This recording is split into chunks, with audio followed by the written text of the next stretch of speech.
salam dan bahagia. Perkenalkan, nama saya Rahmadi, CGP Angkatan 7 dari SMA 14 Kota Semarang. Ibu dan Bapak, pada kesempatan kali ini, yuk kita akan sama-sama melihat tentang coaching supervisi akademik. Selamat menikmati dan semoga bermanfaat. Terima kasih. Bu Susi, terima kasih kesempatan pada siang hari ini. Sebelum Ibu Susi melakukan kegiatan pembelajaran, saya ingin terlebih dahulu untuk melakukan praobservasi. Ya. Pada kali ini sebelum saya bertanya katanya dengan praobservasi, saya ingin bertanya tentang besok rencana Ibu melakukan pembelajaran dengan judul apa? Oke, baik Pak. Jadi rencananya nanti saya akan melaksanakan pembelajaran itu pada bab struktur dan fungsi sel pada sistem regulasi manusia. Tepatnya pada saya akan menunjukkan pada kelas 11 MIPA 3. Oke. Nah, katanya dengan bab tersebut nanti tujuan pembelajarannya itu seperti apa, Bu? Tujuan pembelajaran yang akan saya capai dalam pembelajaran yang akan saya lakukan nanti itu ada 3 tujuan pembelajaran Pak. Yang pertama itu siswa dapat menganalisis struktur sel saraf. Kemudian siswa dapat menganalisis macam-macam sel saraf atau neuron, dan yang ketiga yaitu siswa dapat menganalisis mekanisme penghantaran input atau rangsangan. Jadi ada 3. Oke. Terus kemudian terkait dengan hal tersebut, kira-kira area pengembangan yang hendak dicapai itu apa saja? Jadi area pengembangan yang akan saya capai itu pertama itu saya ingin menerapkan konsep dulu kepada anak-anak, bahwa konsep sistem regulasi itu kan namanya regulasi berarti kan itu mengatur Pak, mengatur atau mengkoordinasi. Nah, namanya mengatur atau mengkoordinasi itu kan otomatis mengatur lebih dari satu. Nah, saya ingin menerapkan ke anak-anak bahwa sistem regulasi itu di dalamnya itu ada sistem-sistem lagi yang diatur atau diregulasi, yaitu sistem saraf, sistem hormon atau endokrin, dan sistem juga. Jadi ketiga sistem ini itu akan dirangkum atau dikemas dalam satu sistem, namanya itu sistem regulasi atau sistem koordinasi tadi. Oke. Lalu kemudian strategi apa yang Ibu akan persiapkan untuk mensukseskan pembelajaran tersebut? Strategi yang akan saya terapkan, yang pertama itu saya akan memberikan apersepsi dulu kepada anak. Oke. Apersepsi yang akan saya berikan itu biasanya saya akan menampilkan video dulu. Video ini kan tujuannya untuk memberikan gambaran kepada anak Pak. Maksud saya itu biar anak itu tahu setidaknya kita itu hari ini akan belajar apa. Jadi anak punya gambaran, nggak semata-mata hari ini kita akan belajar ini kan anak nggak punya gambaran dulu. Nah, jadinya saya akan memberikan video untuk pembukaan atau apersepsi mereka. Selain itu biasanya saya juga akan mengaitkan antara materi yang akan kita pelajari dengan materi sebelumnya. Jadi anak biar tidak lupa juga dengan materi yang akan dipelajari yang telah dipelajari kemarin dengan materi yang akan pelajari hari ini. Nah, dari kembali lagi dari video yang akan saya tampilkan tadi. Jadi setelah video saya tampilkan, kemudian saya akan memberikan pertanyaan-pertanyaan saja terkait dengan video tadi. Misalnya dari video ini ada nggak kaitannya sama materi yang akan kita pelajari? Nah, biasanya anak kan terus 1, 2, 3 kan anak akan berpendapat. Nah, dari pendapat-pendapat itu nanti kita akan simpulkan betul kita hari ini akan belajar tentang bla bla bla bla. Nah, setelah adanya apersepsi atas video itu, nanti saya akan memberikan materi sedikit, bukan sedikit sih maksud saya itu kayak memberikan materi konsep awal kepada anak. Kan tadi anak sudah memberikan pendapat terus kita simpulkan bareng-bareng. Nah, setelah itu kita jabarkan lagi penjelasannya, saya jabarkan lebih luas lagi. Setelah saya memberikan penjelasan yang cukup rinci itu, nanti saya akan mengadakan sesi diskusi. Jadi saya punya pertanyaan itu kadang saya bagi lembar diskusi ke siswa, tapi kadang saya juga akan menampilkan di LCD. Jadi kita nanti akan diskusi bareng-bareng sama siswa-siswa. Nah, dari diskusi itu nanti anak saya persilahkan maju. Setelah itu kita diskusi dengan siswa yang presentasi tadi dengan audiens dari siswa-siswa yang ada di situ. Setelah itu dari hasil diskusi itu kita sampai kesimpulan dari presentasi itu hasilnya berupa apa.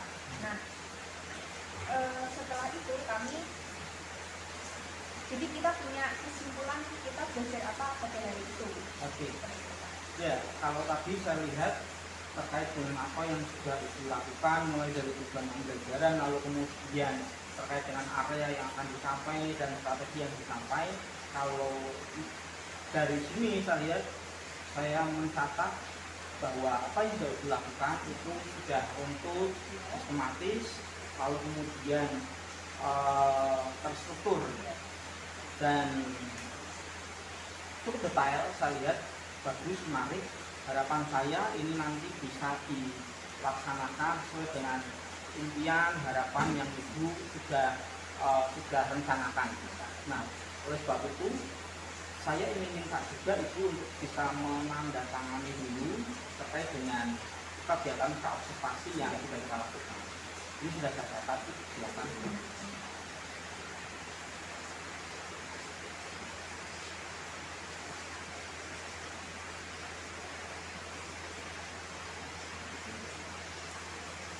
Oke, ya. Terima kasih ya Bu untuk kesempatan pada sesi ini sudah diperkenankan untuk bisa melakukan observasi. Sukses ya Bu. Terima kasih. Oke. Tadi pagi sudah gerak. Boleh dulu ya. Silakan Taris, boleh dipimpin.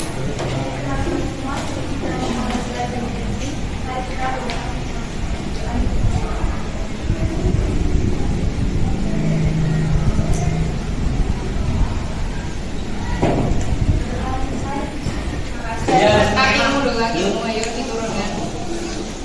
Oke, selain nama siapa lagi? Sini Pak. Siapa nama dari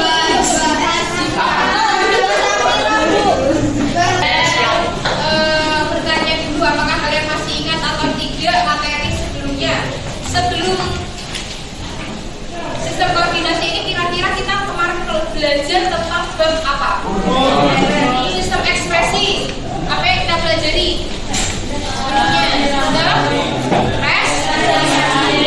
Apa itu sistem ekspresi? Nah, sebelum kita belajar lebih jauh lagi, kita harus tahu dulu apa sih tujuan pembelajaran kita pada pagi hari ini. Nah, yang pertama, tujuan pertama itu nanti siswa dapat menjelaskan struktur dan fungsi sel pada sistem syaraf manusia. Kemudian siswa dapat menjelaskan macam-macam neuron.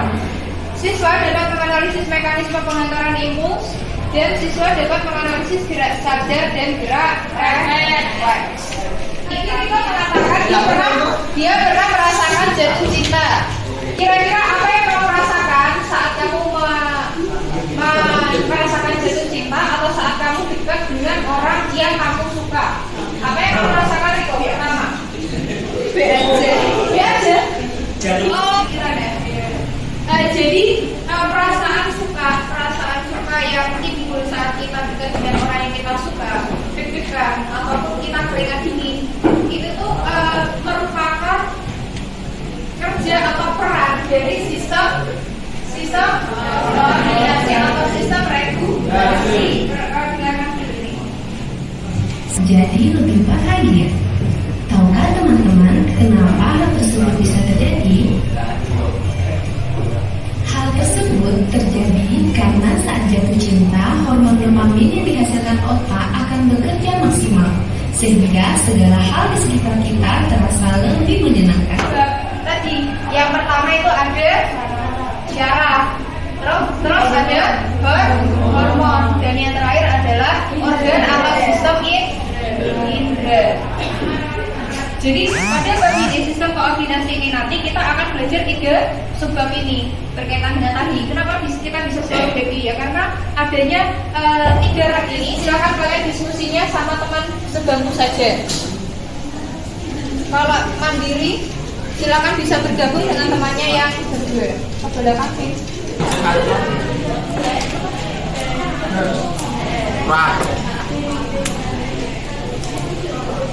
Presentasikannya di depan bisa dalam bentuk gambar atau bisa dalam bentuk diwujudkan dalam bentuk paragraf kalimat, atau bisa diwujudkan dalam bentuk gambar disertai penjelasan, atau bisa dalam bentuk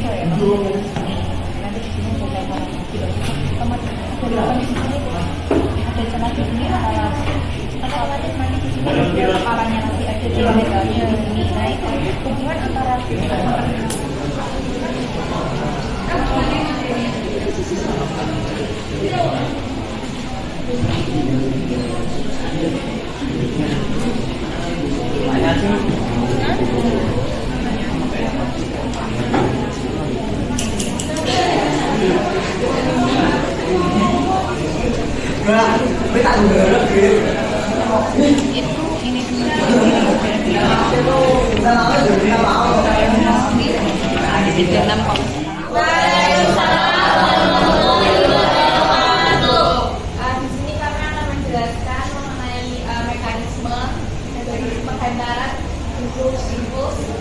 dari sel saraf satu ke sel saraf ke saraf yang kedua. Nah, gimana sih caranya? Jadi di sini tuh ada celah-celah kan buat menghubung antara saraf satu ke yang kedua. Nah, celah-celah itu namanya sinapsis. Sinapsis itu tujuannya titik pertemuan antara sel saraf satu dengan sel saraf lainnya. Jadi pada pagi ini kita belajar tentang sistem koordinasi atau regulasi. Nah, sistem koordinasi atau regulasi itu dibagi menjadi tiga, ada tiga, yaitu sistem saraf, sistem hormon, sama sekunder. Yang saraf itu nanti dibagi menjadi dua, sel saraf dan sel sekunder. Kemudian untuk sel saraf dibagi menjadi dua, yaitu sel saraf pusat dan sel saraf tepi. Terima kasih atas perhatiannya. Sebelum kita tutup, marilah kita mengucapkan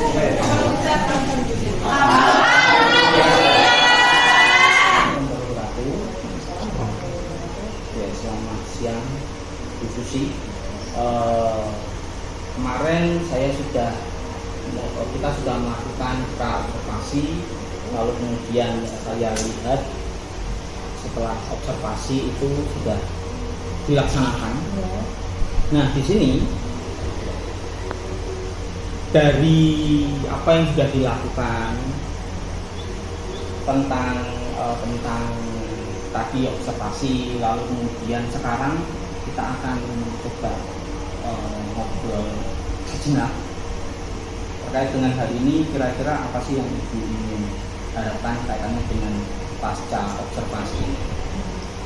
Yang saya harapkan adanya masukan atau perbaikan dari cara saya mengajar tadi. Misalnya ada saran atau masukan sekiranya dalam saya mengajar itu ada kekurangan atau masih kurang, ada yang perlu diperbaiki. Oke. Lalu kemudian ketika tadi saya lihat Ibu sudah melaksanakan pembelajaran mengajar kelas, perasaan itu bagaimana? Perasaan saya tentu saja sudah sangat terkira sekali karena dari kan tertunda terus sama tertunda karena mungkin ada hal yang urgent, dan saya lega karena semuanya itu berjalan sesuai dengan yang direncanakan dan sesuai dengan yang dipersiapkan seperti itu. Oke. Nah, ini saya mencoba untuk bertanya ke selanjutnya, Bu. Dari strategi yang Ibu sampaikan melalui kemarin adanya pra-observasi itu memberikan strategi, terus kemudian di situ ketika sudah dilaksanakan itu menurut itu apakah sudah terlaksana dengan baik atau belum? Kalau menurut saya sudah terlaksana sesuai dengan rencana atau sesuai dengan langkah-langkah dalam kegiatan pembelajaran. Hanya saja mungkin ada beberapa anak yang masih kurang bisa dipromosikan. Lalu kemudian terkait dengan tujuan pembelajaran menurut Ibu, apakah tadi sudah tercapai? Ya, dari tujuan yang sudah saya sampaikan tadi di kelas itu kan tadi ada 4 tujuan pembelajaran ya Pak ya. Tadi itu 3 diantaranya sudah tercapai semuanya, hanya saja 1 yang masih belum tercapai karena mungkin waktunya yang kurang. Jadi akan saya sampaikan lagi yang 1 tujuan pembelajaran itu di pertemuan selanjutnya. Tapi selebihnya sudah tercapai semuanya. Kira-kira apakah ada hal yang menurut Ibu harus dipertahankan atau apakah ada yang memang harus diperbaiki? Kalau dipertahankan kira-kira apa? Hal yang baik yang harus dipertahankan? Hal baik yang perlu dipertahankan adalah menurut saya ada tiap akan melakukan pembelajaran selalu ada persiapan, selalu ada planning agar nanti di kelasnya itu berjalan dengan baik, siswa juga bisa mengikuti dengan baik seperti itu. Untuk hal-hal yang dirasa harus diperbaiki kalau menurut Ibu tadi? Kalau diperbaiki mungkin lebih kepada mengkondisikan siswa di kelas ya Pak. Karena tadi ada beberapa siswa yang masih ada yang tadi saya menemukan waktu diskusi tiduran. Maksudnya kan tadi kan satu kelompok itu kan satu bangku, ada yang mengerjakan cuma 1 anak. Nah itu lebih mengkondisikan siswa lagi agar mau ikut serta untuk diskusi. Oke. Nah, ini terkait dengan rencana tindak lanjut. Ketika kita melihat tadi, kira-kira apa yang akan nanti Ibu lakukan untuk memperbaiki pembelajaran tadi?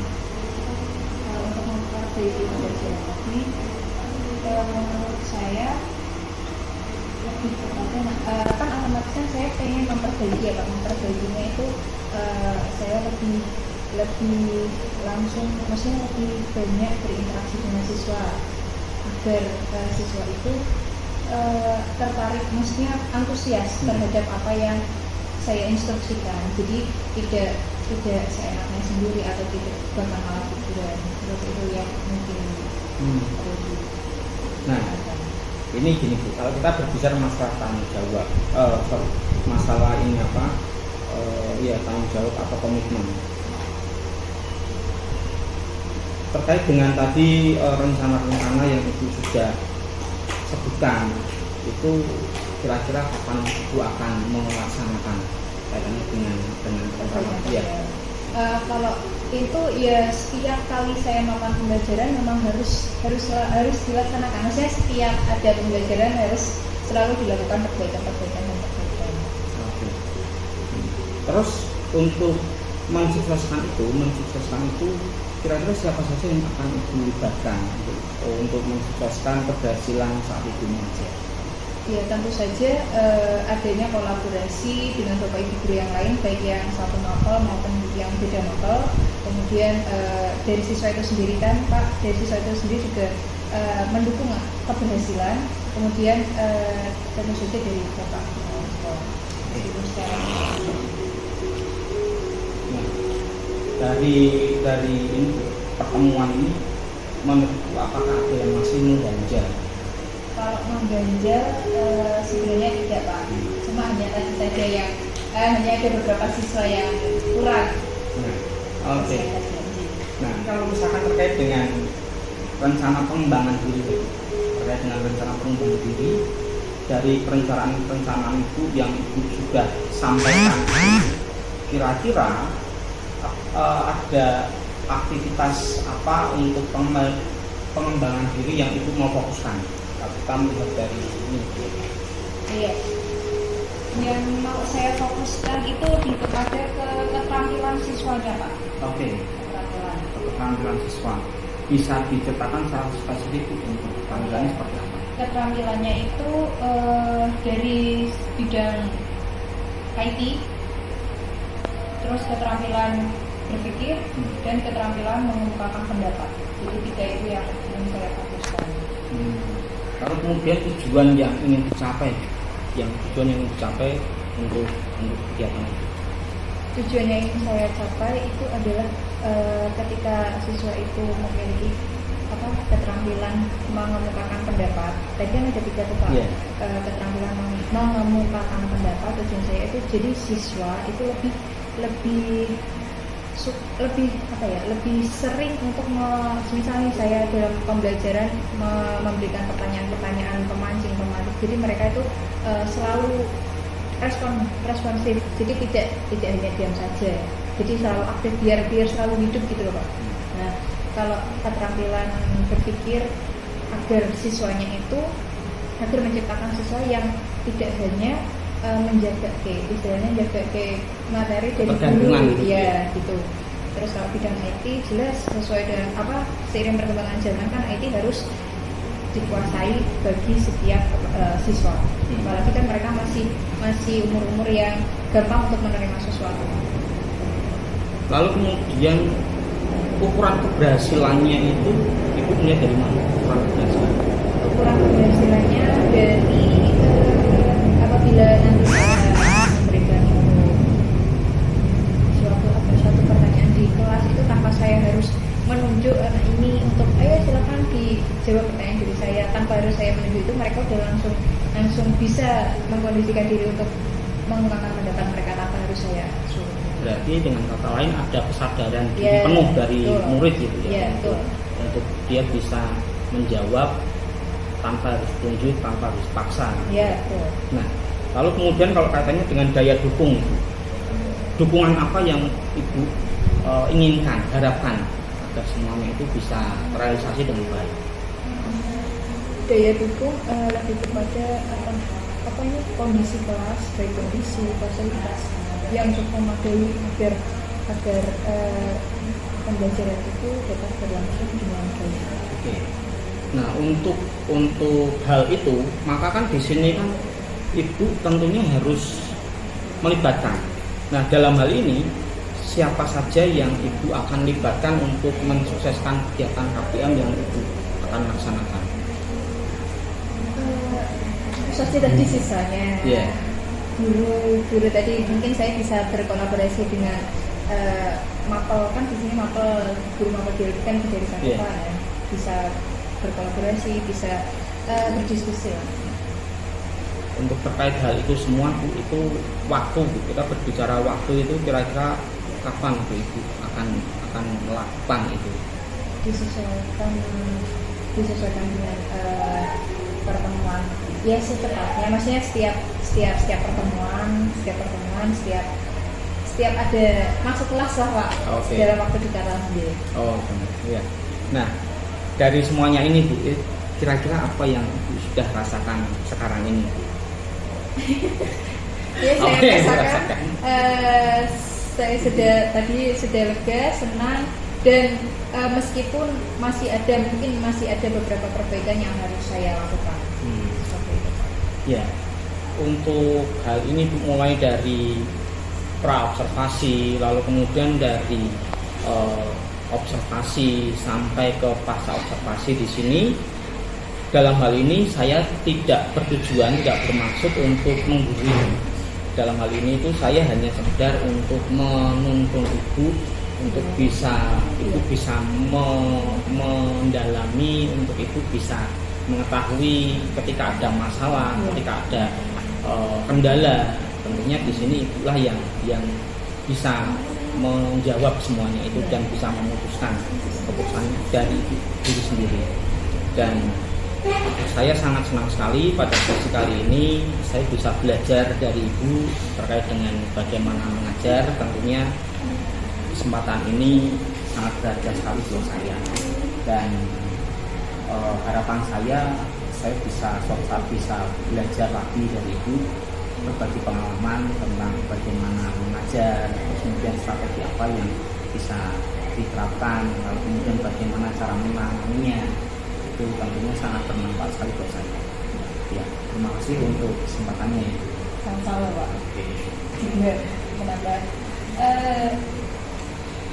keterampilan saya. Jadinya saya kan lebih.